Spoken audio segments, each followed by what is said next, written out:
The Imperial Dreadnought Eternal Flame was the pride of the Draconian Armada.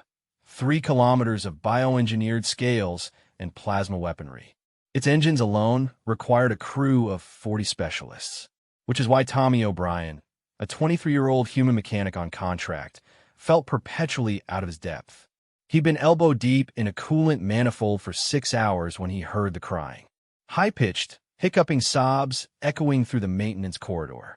Tommy wiped grease from his hands and followed the sound. A small dragon hatchling, maybe 3 feet long, scales still soft and pearl white, sat curled against a bulkhead. In her tiny claws, she clutched a mechanical bird, its wings bent at wrong angles, gears spilling from a crack in its chest. "Hey there, little one," Tommy said softly, crouching down.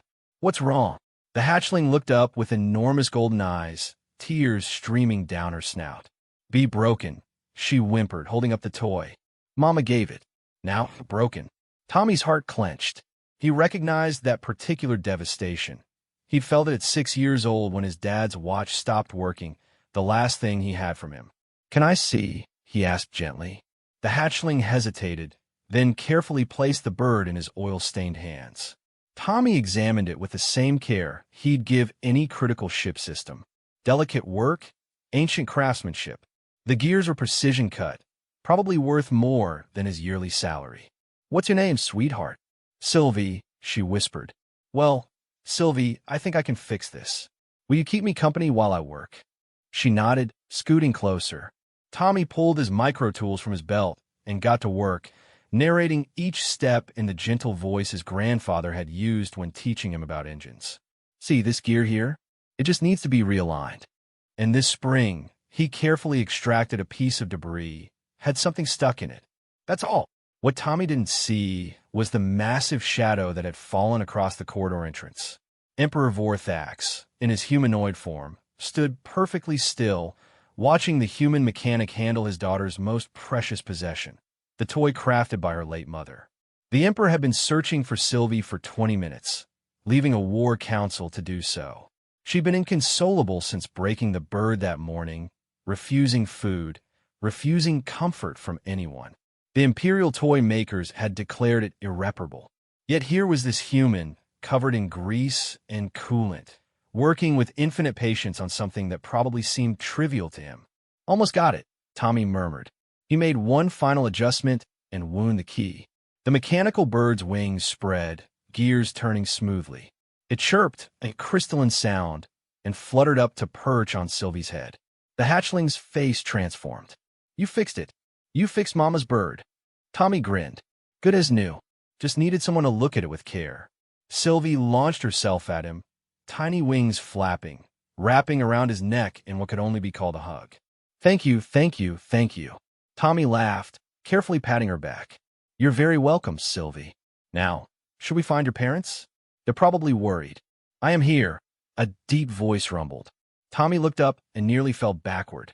Emperor Vorthax stood in the corridor, his presence somehow filling the entire space despite his humanoid form.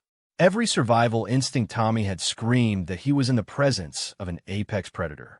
"Your Imperial Majesty," Tommy stammered, trying to stand while a hatchling clung to his neck. I was just." "You repaired what 12 of my finest craftsmen declared unsalvageable," the Emperor interrupted. His scaled face was unreadable. "Why?" Tommy blinked.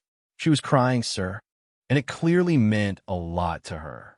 He gently disentangled Sylvie, who immediately flew to her father's shoulder.